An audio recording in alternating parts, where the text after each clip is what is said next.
नमस्कार, मैं हूँ निशा पंड्या और आप देख रहे हैं real estate of real estate. तो जैसे हमने अगली कड़ी में चर्चा की कि ये क्लाइमेट रिस्क क्या होता है, इसका डेवलपर्स पे और हमारे जनजीवन पे क्या असर पड़ता है, रियल एस्टेट पे इसकी क्या असर पड़ती है और जब ये डेवलपर्स या बिल्डर्स अपना घर बिल्डिंग बनाने जाते हैं, तो इनको फाइनेंस पे इसकी क्या इम्पैक्ट होती है, उस पे आज हम चर्चा करेंगे। और इसी पे चर्चा में जुड़ रहे हैं अश्विन पारेख एडवाइजरी सर्विसेज के अश्विन पारेख। अश्विन जी, स्वागत है आपका फिर से।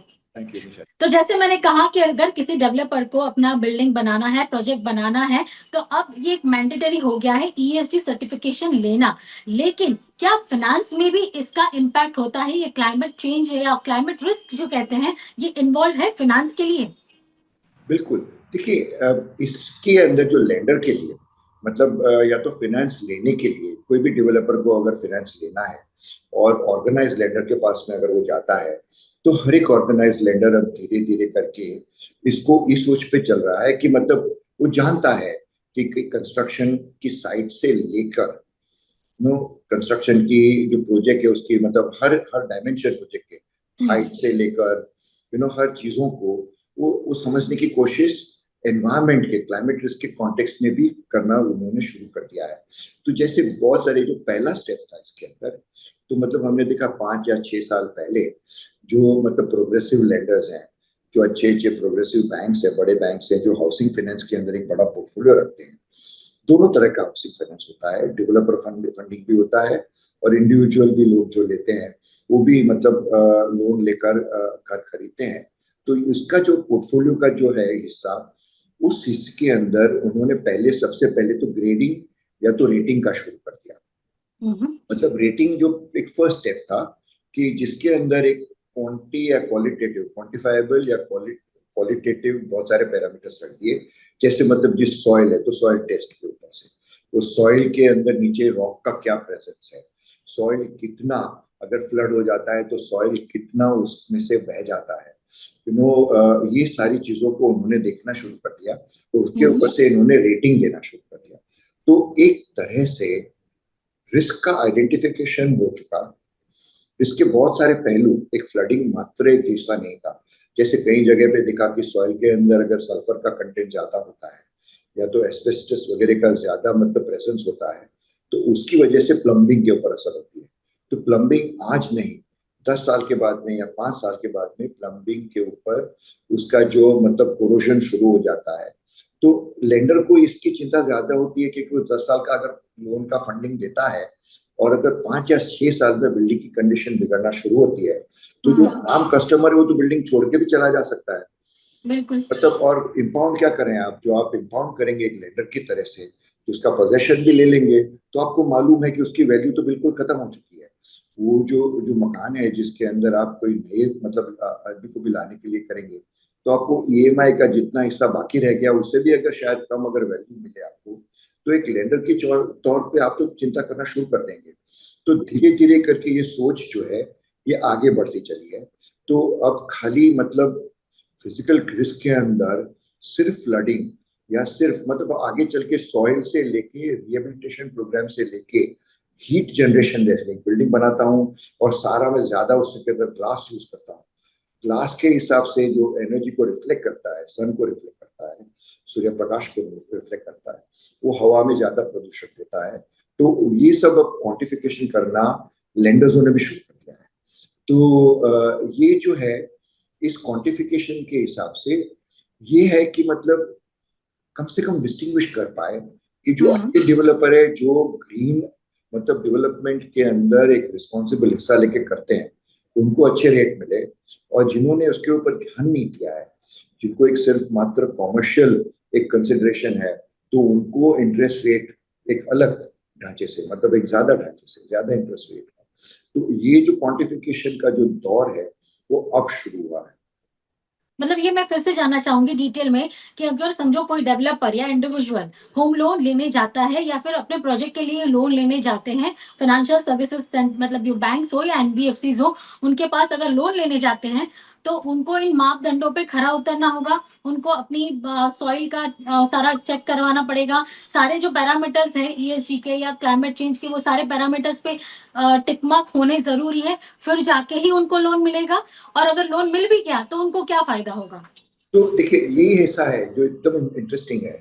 ये धीरे धीरे करके एक एक ऐसे सोच पे पहुंच रहे हैं कि कई एनबीएफसी जो हैं या कई बैंक्स हैं, वो तो बता ही देगी कि इससे कम, मतलब अगर सॉइल का रिपोर्ट बताता है आपको क्लियरली कि ये डेवलपर ने ये कंडीशन में डेवलप किया है, और उसका जो रिस्क जो था, जैसे कोई भी कंटेंट उसके अंदर का जो था, उसका रिस्क जो था, उसके मिटिगेट करने के मेजर्स नहीं लिए हैं, हम्म। तो या तो मना कर सकता है या तो बहुत सारे इंटरेस्ट रेट के ऊपर दे सकता है। तो जैसे डेवलपर का जो प्राइसिंग बढ़ गया, उसी हिसाब से कंज्यूमर का भी प्राइसिंग बढ़ जाएगा। तो बिल्कुल। कंज्यूमर ये सोचेगा, जैसे एक समय पे हम लोग बैंक सोचते थे कि ये बैंक मुझे कम रेट पे दे रहा है, हम्म। तो जाके हम लोग ये देखना शुरू कर देंगे कि ये डेवलपर का जो किया हुआ काम है, ये मुझे ज्यादा रेट में मिल ले रहा है, मतलब इसके ऊपर मुझे मेरी लेंडर, जो मेरा बैंक है या तो एनबीएफसी है, वो ज्यादा चार्ज करने वाला है। उसके बदले में मैं बाजू में एक तीन या चार गली छोड़ के ऐसे डेवलपर के पास में जाऊं, जो मतलब जहां पे मुझे इंटरेस्ट रेट का मतलब कोई फर्क या कम कम मिले मुझे उसमें। तो ये शुरू हो चुका है, एक तरह से इसकी जो क्वांटिफिकेशन है ये शुरू हो चुकी है।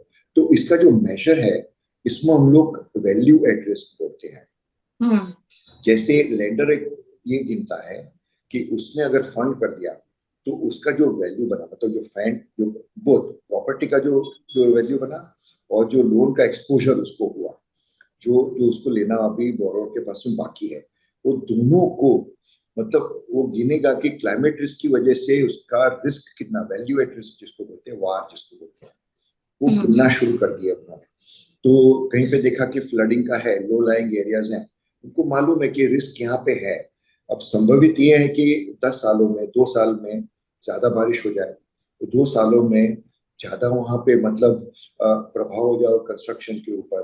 कंस्ट्रक्शन हम्म। की अगर वैल्यू कम हो गई, तो underlying value of the asset, जो बोरोवर जिसको बोरोवर के सामने, जिसके सामने पैसा दिया था, वो अंडरलाइंग वैल्यू अगर कम हो गई, तो लेंडर को भी उतना मतलब उसका उसका जो असर होता है वो उसको भी होता है, नेगेटिव इम्पैक्ट होता है। तो ये सारी चीजें क्वांटिफिकेशन करना अब शुरू हो गई है। तो मतलब हम कह सकते हैं जैसे पहले घर की वैल्यूएशन होती थी, प्रोजेक्ट की वैल्यूएशन होती थी, अब इस वैल्यूएशन में क्लाइमेट रिस्क को ऐड कर दिया गया है और उसी बेस पे ही आपको लोन कितनी मिलेगी और कौन से रेट पे मिलेगी ये तय होगा। Exactly exactly. अब धीरे धीरे करके इसको इतना फाइन ट्यून होते जा रहा है कि मतलब एक ट्रांसपेरेंट होगा बिल्कुल। मतलब कि आज की डेट में भी अगर आप कोई बोरोवर जाता है, तो हम्म। बोरोवर को बिल्कुल बताया जाता है कि यहाँ पे आपको इसलिए हम लोग रेट ज्यादा देते हैं, कि या इसलिए कम लेते हैं क्योंकि आपके पास में हम लोगों को ज्यादा रिस्क है लेंडर के तौर पे। तो ये बिल्कुल एक ट्रांसपेरेंट सिस्टम बनाने के लिए जरूरी है। अब स्टैंडर्ड्स चूंकि डेवलपर को आ गए हैं, लेंडर्स को भी स्टैंडर्ड आ जाएंगे। तो क्या इसमें भारत के सारे फाइनेंशियल लेंडर्स जो हैं वो इसको इम्प्लीमेंट कर रहे हैं या कुछ कुछ ही हैं जो इसको ज्यादातर फोकस कर रहे हैं? हाँ, तो इसमें एक बहुत ही अच्छा प्रश्न है। अ, मतलब हम देखते हैं कि किसी भी कम्युनिटी के अंदर दो तरह के लोग होते हैं। एक होता है जो अपने आप से सोचता है, एक ये होता है कि जैसे मतलब रेगुलेटर मुझे कुछ पता है। तो यहाँ पे ये हो रहा है कि लेंडर्स में भी दो क्वालिटी के लेंडर्स हैं। एक जो लेंडर होता है थोड़ा सा अनऑर्गेनाइज होता है, तो उसको रिस्क का मतलब एक रिस्क टेकिंग का जो जो रहता है उसकी एबिलिटी ज्यादा होती है, तो ज्यादा रेट लेता है। तो अब रेगुलेशन का और रेगुलेटर इसके अंदर आना बिल्कुल जरूरी है। और मतलब I will share the good news Nisha ji, कि हम्म। आरबीआई ने भी इस सोच को 3 साल से, मतलब जो बहुत प्रोग्रेसिव हाउसिंग फाइनेंस के जो लेंडर्स हैं, बैंक्स और एनबीएफसी, इन्होंने सबको आरबीआई को ये अगवा किया था, ये समझाया था कि हम लोगों को ये जरूरी है कि रिस्क आप रिकॉग्नाइज करें। हम जो रिस्क प्रीमियम लेंगे उसको आप पहले रिकॉग्नाइज कीजिए, या तो किसी को रिस्क प्रीमियम कम करें, किसी को रिस्क प्रीमियम मतलब जो रेट है कम करेंगे, because is a good developer, because उसका ग्रीन का मतलब कंस्ट्रक्शन है। तो आरबीआई ने भी इसका एक्सेप्ट किया है। और अब आरबीआई को ये मतलब धीरे धीरे करके ध्यान में आ रहा है कि सारे लेंडर्स को मतलब एक विदित किया जाए, बताया जाए कि इससे कम वाले, इसे स्टैंडर्ड जो मीट नहीं कर रहे हैं, इसके वाले कम कंस्ट्रक्शन वालों को आप फंडिंग में आपको कैसे भी करके हम लोग डिस्करेज करेंगे, यू नो।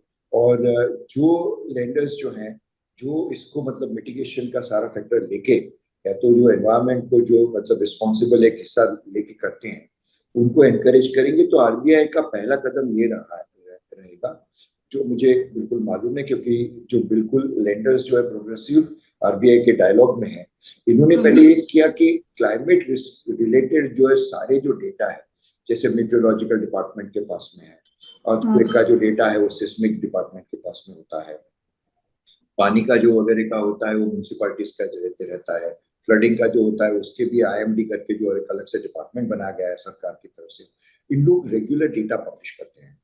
तो मतलब बड़े लैंडर्सों ने ये रिक्वेस्ट करी है कि आरबीआई को कि आप इस डेटा को सब लैंडर्स को मतलब देने के लिए, और बहुत सारे पुराने सालों से मतलब 20 साल 30 साल के जो डेटा है ये आरबीआई कलेक्ट करके जून या जुलाई में, इस महीने या अगले महीने में उसको पब्लिश करेगी। तो जैसे हम लोग देखते हैं कि हर क्वार्टरली और हर 6 मंथली और हर ईयरली जो बुलेटिन आरबीआई के आते हैं, जिसके अंदर मतलब डिपॉजिट से लेके लेंडर्स मतलब जो पूरे जो लैंडिंग होती है, जो जो भी लोन्स होती हैं उसके सारे डिटेल्स आते हैं, हाउसिंग लोन से लेके व्हीकल लोन से लेके, इसी तरह से क्लाइमेट रिस्क के डेटा भी अब बुलेटिन के उसके द्वारा मतलब पब्लिश किए जाएंगे, प्रकाशित किए जाएंगे। तो इसके हिसाब से सारे जो लेंडर्स हैं वो मतलब एक स्टैंडर्ड डेटा का जो बेस है, फिर अपने अपने मॉडल उसके ऊपर लगाए, वो बिल्कुल वो इंडिपेंडेंस अपने लेंडर को दी जाएगी। फिर अपना जिसका रिस्क प्रोफाइल ज्यादा होगा वो अपने वैल्यूएट रिस्क को अलग से मतलब कॉन्फिडेंस लेवल पे कम जाएगा, 99% कॉन्फिडेंस लेवल के वजह में तो 95% के ऊपर जाएगा और वो मॉडल लेंगे।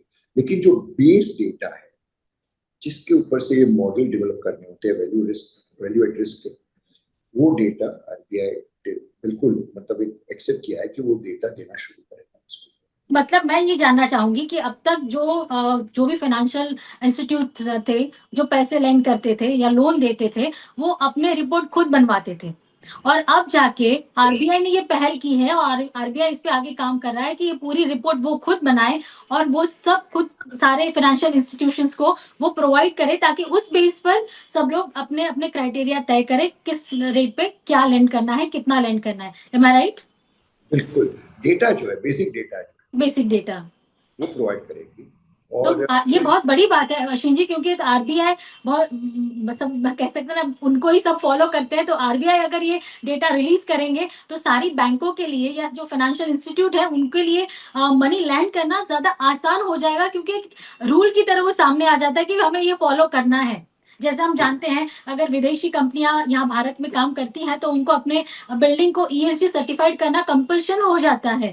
तो जैसे अगर ऐसे रूल फाइनेंशियल सेक्टर में खुद से इंप्लीमेंट किए जाए और आरबीआई की तरफ से किए जाए तो ये सबके लिए एक कंपल्शन हो जाएगा और सबकी प्रोडक्ट कह सकते हैं प्रोडक्ट लाइफ भी बढ़ जाएगी और घर में रहने का जो आनंद है वो भी सब उठा पाएंगे विदाउट एनी रिस्क। एम आई राइट? एब्सोल्युटली एब्सोल्युटली, क्योंकि मतलब एक जानकारी के साथ आप रिस्क ले रहे हैं, मतलब एक बिल्कुल you don't do it blindly, आपको पता है, लेंडर को पता है, कंज्यूमर को कस्टमर को पता होगा उसके हिसाब से। और चूंकि जो बेस डेटा है वो एक रेगुलेटर की तरफ से आएगा, यू नो, तो फिर अभी ऐसे मतलब अगर मैं एक डेवलपर हूँ तो उसके बाद में भी रिस्क लेना मतलब तैयार हूँ उसके लिए, अनऑर्गेनाइज सेक्टर से मैं पैसा उठाने को तैयार हूँ, मैं तो मैं कुछ कर सकता हूँ। वहां बात अलग है, जहां तक प्रोग्रेसिव बेसिक डेटा का सवाल है वो बिल्कुल अवेलेबल है। बिल्कुल, तो अगर आप डेवलपर हैं या आप खुद एंड यूजर है, घर खरीदना चाहते हैं तो आपके लिए ये समझना जरूरी है, क्योंकि क्लाइमेट रिस्क अभी बढ़ता जा रहा है और उसको ध्यान में रखकर खुद आरबीआई भी सजग हुई है और बेसिक डेटा हर एक फाइनेंशियल इंस्टीट्यूट को प्रोवाइड करेंगी आने वाले कुछ दिनों में। तो उस बेस पे हर एक फाइनेंशियल इंस्टीट्यूट अपने रिस्क को मैनेज करके आपको लेंडिंग क्राइटेरिया आपको प्रोवाइड करेगा कि भाई आपको कितना लोन मिल सकता है और मिलता है तो वो कितना कितने रेट पे मिलेगा, ये उस क्लाइमेट रिस्क की जो स्टेटमेंट आएगी उसके ऊपर तय किया जाएगा। जैसे आपके एसेट की वैल्यूएशन निकाली जाती है वैसे ही क्लाइमेट रिस्क को देखते हुए एसेट की वैल्यूएशन निकाल के फिर आपको उस रेट पे आपको फंडिंग मिलता जाएगा। तो ये बहुत बड़ी बात है अश्विन जी, आपने बहुत बड़ी बात कही है। तो क्या ये इंश्योरेंस सेक्टर के लिए भी सेम है? आईआरडीए के लिए भी यही सब इम्प्लीमेंट होता दिखेगा, बैंक्स और इंश्योरेंस दोनों को? बिल्कुल, क्योंकि जो स्टैंडर्ड्स मतलब यहाँ पे मतलब जो एप्लीकेबल होते हैं वही स्टैंडर्ड्स भी इंश्योरेंस को होंगे, क्योंकि इंश्योरेंस में भी अगर ये रिस्क को क्वांटिफाई किया गया तो अंडरराइटिंग के समय पे, जैसे कोई रिस्क अंडरराइट करता है इंश्योरेंस कंपनी, तो वो उसको मद्देनजर रख के रिस्क को वैल्यू देके और प्रीमियम अपने हिसाब से तय करेगा। तो आज जैसे बम्बई में मेरा घर लो लाइंग एरिया में है और किसी का घर मतलब एक हिल टॉप के ऊपर है, तो आज प्रीमियम अगर अगर सेम है, तो कल जाके हम लोग देखेंगे कि इंश्योरेंस के प्रीमियम को भी क्लाइमेट रिस्क के अंदर लाया जाएगा। उसके हिसाब से जहां रिस्क ज्यादा है क्लाइमेट रिस्क के, जहाँ पे फ्लडिंग से लेके अर्थक्वेक से लेके, मतलब जो क्लाइमेट के रिस्क होते हैं, लैंडस्लाइड्स के जो होते हैं, ये सारे जो रिस्क होते हैं जो क्लाइमेट रिलेटेड हैं, उसके कैलकुलेशन के बाद में इंश्योरेंस का प्रीमियम भी उसी हिसाब से तय होता है। बिल्कुल, अगर आप अपने घर का इंश्योरेंस करवा रहे हैं, तो वो ये सारे पैरामीटर्स पर इंश्योरेंस कंपनी वो वैलिड करेगी, फिर जाके आपका इंश्योरेंस प्रीमियम तय होगा। तो ये बहुत बड़ी बात है, तो अगर कोई घर लेना चाहते हैं, तो आगे जाके आपके खर्चे थोड़े बढ़ेंगे, लेकिन वो शायद आपके फ़ेवर में ही होंगे कि जहाँ पे आप घर ले रहे हैं या जहाँ पे वो बिल्डिंग बन रही है, वो कितनी सेफ है आने वाले सालों के लिए। क्योंकि घर जीवन में एक ही बार बनता है। लोग हर एक अपने जीवन की पूंजी उसमें लगा देते हैं। तो अच्छे से प्रोजेक्ट चुन के, ये क्लाइमेट रिस्क को जान के ऐसे प्रोजेक्ट में ही निवेश करना, ताकि आपके आने वाले साल बहुत अच्छे से गुजरे। बहुत अच्छे से आपने ये समझाया अश्विन जी। और हम कह सकते हैं ना कि समझ में आ गया होगा कि अब अगर आप इंश्योरेंस लेने जाएंगे या घर पे लोन लेने जाएंगे, तो शायद आपको प्रीमियम थोड़ा देना पड़ सकता है, लेकिन वो भी आपकी सेफ्टी के लिए। बिल्कुल, बिल्कुल। Thank you so much sir. Thank thanks a you. Lot.